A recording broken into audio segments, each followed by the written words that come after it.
también es un mito, ¿no? Eso que el artista, el dibujante, el pintor, el artista plástico y demás, vive a contramano, ¿no? Que está a la noche, que va a los bares o que se sienta solo, se encierra en su atelier o en su estudio y termina cualquier hora y se acuesta a dormir y cuando todo el mundo se levanta a laburar, él está durmiendo, ¿no es así?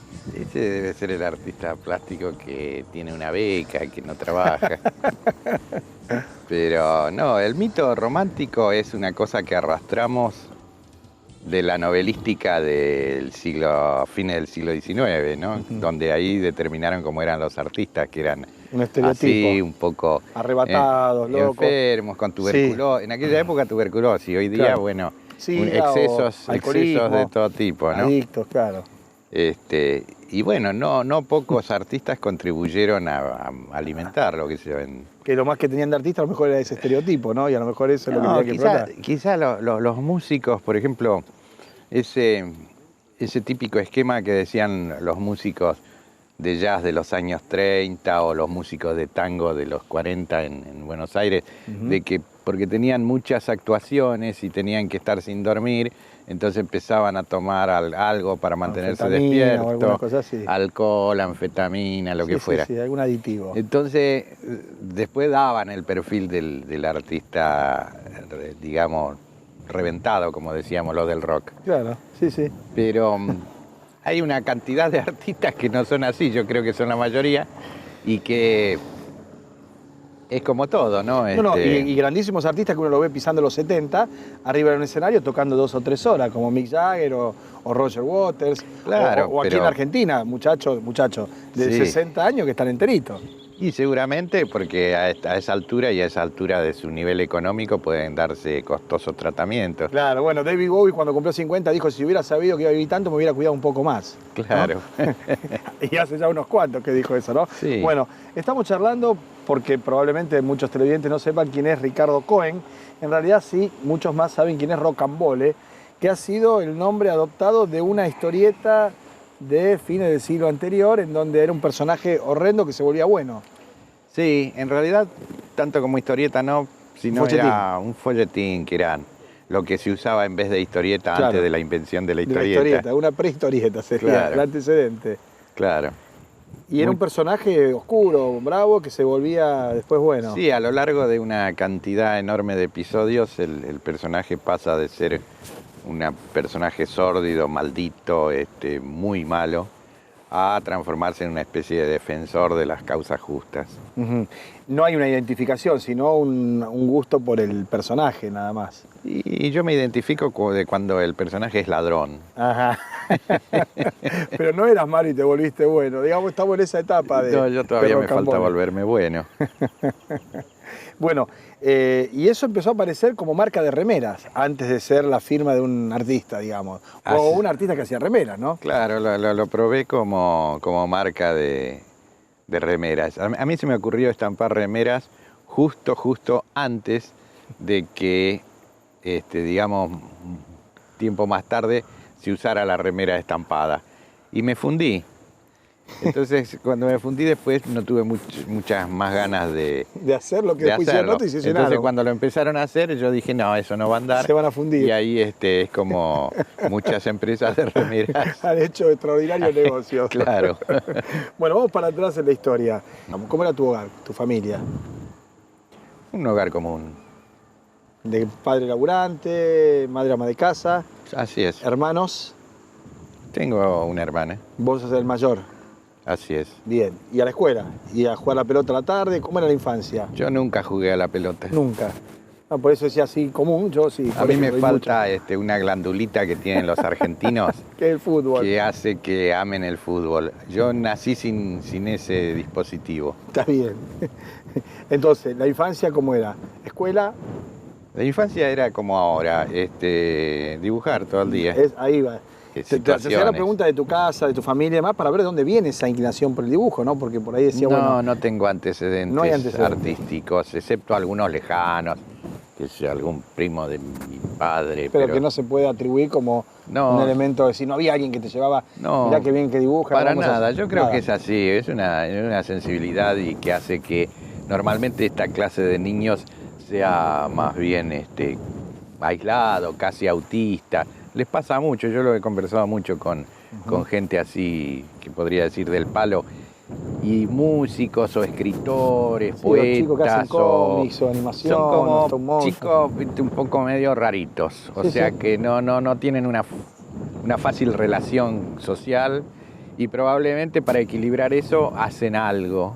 Se expresan. Claro, yo me acuerdo que no sabía jugar al fútbol, no sabía pelear, y eso cuando sos chico hace bravo. que realmente seas cero, ¿viste?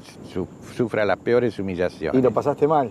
No lo pasé mal porque de repente por ahí tenía esa Escapaba por ahí. habilidad y entonces por ahí hacía caricatura y todos los otros chicos decían, que Qué viene. fenómeno, claro. Claro, entonces eso ya me daba cierto prestigio que equilibraba Las otras, mis el deficiencias. déficit de otras áreas Claro. más comunes. Claro. Bueno, después viene ya la idea de estudiar Bellas Artes, ¿no? En algún momento alguna maestra le dice a mi vieja, ¿por qué no manda a Bellas Artes? Y mi vieja averigua y había un curso para niños. Y bueno, ahí es donde yo me encontré con mis pares por primera vez. Acá están los míos, dije. Claro, encontré un montón de chicos que dibujaban, que hacían, que pintaban, que esto, que lo otro, y me sentía muy cómodo allí. ¿Y el resto de la escuela, digo, matemática, lengua y todo eso, como un chico que pasaba de grado y que no le prestaba demasiada atención, Y pero las cumplía? materias Cumplía. de tipo humanístico siempre me llamaron la atención. Bien. O sea, lo que tenía que ver con la literatura. Sí, o historia, o geografía. Claro, esas cosas no tanto sí. matemática, química y esa otra. Sí, pero no es porque por mí, Ajá. es por culpa de los docentes. Porque mucho tiempo después, yo que era malísimo y odiaba las matemáticas, encontré la historia de las matemáticas. Empecé a leer la historia de las matemáticas y me di cuenta que era fascinante.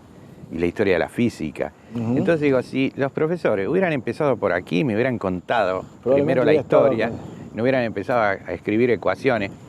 Entonces, bueno,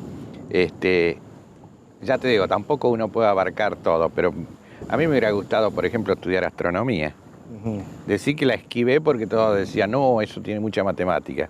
Claro. Si hubiera sabido Que la lo que matemática supe no era tan- después, claro, probablemente hubiera sido... Dejé muchas cosas colgadas, como toda la gente, ¿no? Deja. Dejé colgado ser músico, ser astrónomo. ¿Qué era lo y que te gustaba? Escribir, qué Pero sé yo. bueno, pero hiciste lo que más te gustaba. Hice lo que mejor me salía, Que no era lo que más te me gustaba. Ah, no era lo que más te gustaba, era lo que mejor te salía. Probablemente me hubiera gustado más escribir. Ajá. O me parece que lo que tiene que ver con el lenguaje tiene más que ver con los asuntos conceptuales. Dibujar es difícil, pensar visualmente es difícil. Por eso, digamos, creo que me ha atraído ese desafío, quebrar esa barrera que hay entre la expresión propiamente dicha abstracta y lo que puede ser representado. Bien. Entonces ahí me interesó por la dificultad. En cambio, el lenguaje me parece más sencillo, pero por eso me parece más valioso. Me parece que puede abarcar la complejidad del pensamiento. De hecho, pienso que la filosofía, el pensamiento, se expresa con el lenguaje. Claro. Yo creo que la filosofía es difícil expresarla en imágenes. Es también un desafío, Sí, ¿no? sí, y es la ciencia madre, digamos, ¿no? Sí, creo que es eso. Bien. Ahí es donde me parece que me hubiera metido, Te hubiera filosofía. Bueno, en la universidad fuiste contemporáneo de uno de los momentos más determinantes, diría yo, de la historia argentina en términos de lo que fue la noche de los bastones largos, Sí, lo yo que fue creo la que... fuga y la ida de gente que, para aquellos que son jóvenes y están viendo esto, no tuvo los niveles de criminalidad, la dictadura de Onganía que tuvo la de Videla y compañía, pero sí de devastación intelectual. Sí, fue un ensayo. Sí. En algún momento de los fines de los 60, había como un cierto alboroto entre los jóvenes. En esa época había mucha efervescencia en la Argentina, porque era un poco como que se salía de una cierta situación de provincia. De repente llegaban a las costas de Sudamérica situaciones muy mezcladas, muy diversas. Llegaba el rock and roll, el troquismo, el cine de la nueva ola francesa, los escritores del realismo mágico latinoamericano, cantidades de ideologías. Extraordinario. Entonces en ese momento estaba todo como para armar el cóctel, Sí. ¿no? Estaban todos los ingredientes para armar un cóctel. Y había muchas ganas entre los jóvenes de cambios sociales, cambios políticos, cambios estéticos, cambios de actitud, cambios de conciencia, de mente. Entonces se sentía era como una especie de orden global, que no se sabía quién la enviaba, Claro. pero todos la Un sentían mandato, así. digamos, generacional. Mirando la historia, yo veo de repente el mismo año pasan cosas en Checoslovaquia, pasan cosas en Francia, Sí, pasan en mayo, cosas la primavera de en la Praga y todo eso, costa y oeste, acá llegó. la costa oeste norteamericana, acá en Bolivia, en Perú, en Chile. El cine latinoamericano de la época ardía, Ujú. era fantástico. Y era un tiempo de discusiones, de mucha discusión. Estaban de moda, por ejemplo, las peñas folclóricas. Y a las peñas, digamos que uno iba a escuchar un rato al músico, pero al rato era todo discusión política. Claro. Era un debate. Bueno, y en esos años aparece este movimiento de la cofradía de la Flor. Bueno, la cofradía no apareció como movimiento, apareció como consecuencia. Sí, como consecuencia que se fueron todos de la facultad. De la Sí, nos universidad, fuimos de porque la los facultad y perseguían. teníamos como cierto entrenamiento por haber integrado centros estudiantiles. Y dijimos, mamá, Entonces armamos una cosa que era como una agrupación al principio. Sí. O sea, estábamos muy acostumbrados como estudiantes a vivir en casas tomadas, Ujú.